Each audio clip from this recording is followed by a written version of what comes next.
So many artists today are very concerned about finding their unique style. What they don't realize is they already have a unique style. Let's talk today about the misconceptions behind finding your style, and then I'm going to share 3 tips that have really helped me as I have been on this artistic journey for the last decade. So, first, misconceptions about style. What would style be?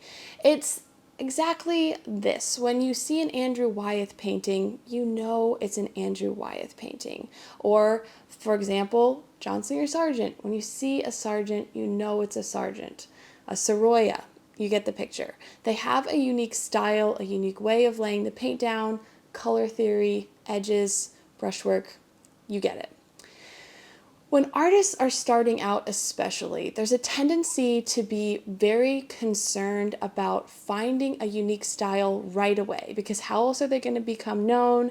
How else are they going to make a name for themselves, etc.? What we don't realize when we're in this beginning stage is that we have a unique style already inside of us, and it's going to find us rather than us finding it. What do I mean by that? I like to use this word picture.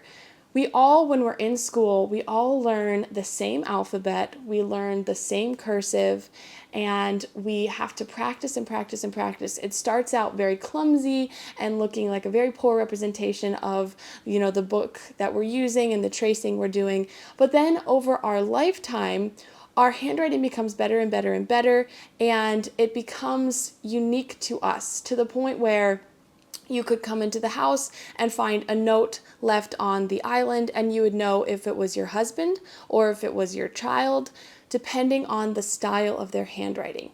That's not something you try to bring about, it just happens. It's the same thing with painting.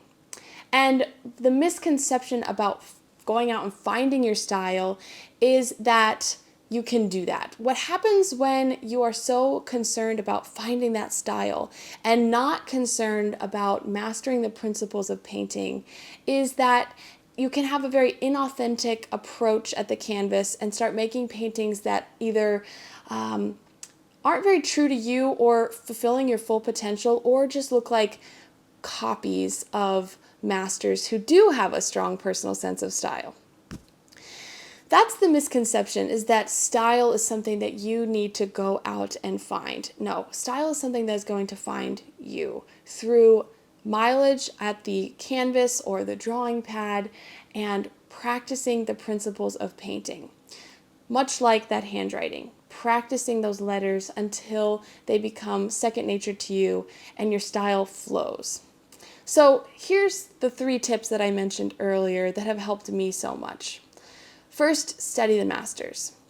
There's this natural progression when you are beginning, or even when you're further on in your career, to have a very similar look to the people that you have studied with, whether they are deceased and you're studying them in books and museums and master copies, or living masters that you studied with. So, for example, when I first started painting, I was very much influenced by Richard Schmid through his book, through studying with people that studied with Richard Schmid, and consuming a lot of paintings by Richard Schmid.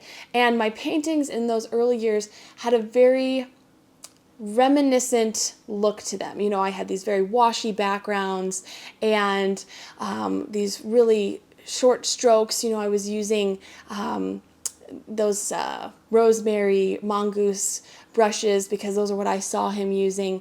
And my paintings obviously weren't as good as Richard, but the only way I knew how to learn was to copy. That is a good thing, it's a natural thing, and it's something that with time we outgrow. And eventually we can synthesize the information that we have learned from copying and make it our own, so that then we can turn around and make paintings that are unique to us. This is another reason why going out and trying to find your style, I think, is going to slow down your progress as a painter and be sort of tumultuous emotionally. If you're entering the easel every day, coming up to it and saying, I need to find my style today, that is a huge task, versus coming to the easel and saying, my values could have been stronger in my painting yesterday. Today I'm really going to focus on that, and I'm also going to really nail this color temperature. That is a strong visual intention, studying the painting principles that you can achieve. And with studying that, you will become so much better, so much faster. So my first tip, copy the masters. It is okay for your paintings to look like your teachers. You will eventually, with careful study and studying the principles that they are teaching you, learn to find your own unique voice. The second tip would be to be wary of technique-based teaching. There's a brand of teaching out there now which is secrets to painting X, Y, and Z. And these courses out there about painting one individual object. What happens with that sort of teaching, and the reason I say to be wary of it, is that you learn one specific way to paint one specific object. You're copying usually the exact brush strokes, the exact process, the exact color mixtures of such and such artist who might be very, very accomplished. But you're learning a technique and steps rather than learning the principles behind why that artist chose those color mixtures, how they came to find that this particular technique worked, and also learn that there's probably 100 other ways that you could paint X, Y, or Z in a similarly beautiful manner.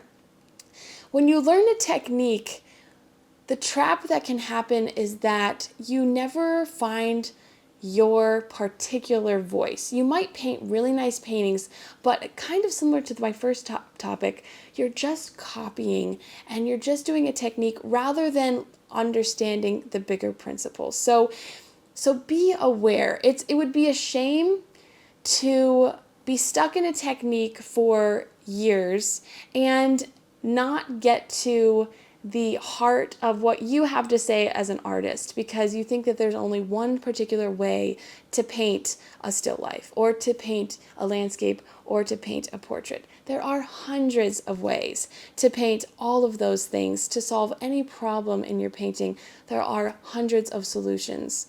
And I want you to find the solutions that are unique to you and your unique voice. The third tip I have for helping your style find you would be to work from life. When you're working from life, the values are true, the colors are fresh, the proportions are undistorted by a lens, and you have a sort of mental process that's different than when you are in front of a photo that will be still for you for 2 hours or 200 hours. You make decisions differently when you are working from life because usually there is a time limit. Working from life will accelerate your growth at a unprecedented pace if you are dedicated, and I have found that working from life is the key exercise that I have undertaken to help my style find me. If you feel like you're alone in worrying about your style, feeling like you don't have one, I just want to assuage your fears by letting you in on this little secret. I have talked to very accomplished artists who are well into their career who feel like they do not have a super strong style. They are surprised when you tell them, oh no, this body of work totally hangs together. I can totally tell that it's all by you. So if the best among us are worried about it, you don't need to worry that you're all alone. Your style will find you. As I mentioned, working from life is the greatest pursuit a representational artist can undertake and prioritize for our growth and trajectory as painters. This whole idea, this talk about style and agonizing alone in the studio about your work is the whole reason that I have started Broadcasting Brushers, which is a first of its kind online life painting and drawing group. We meet twice a month on YouTube, live streamed. There are full replays, so if you can't make it live, you can still participate. We're chatting live on YouTube and in the Discord throughout the whole evening I'm sharing my painting process through a camera showing my canvas and my palette. The model is live streamed on a separate camera, a separate stream, so that you can paint the model live as they're sitting. You have that time limit to kick your brain into gear, and you have a community of artists all around the world, 50 artists, more than 50 artists from all around the world, painting together and sharing not only their triumphs but some of their struggles. And you get to see a wide array of approaches and see firsthand that there is no one way to make a painting or paint a portrait. If you want to check it out, you can go to my Patreon, the Broadcasting Brushers Patreon, and please join us. It would be a blast to get to paint with you.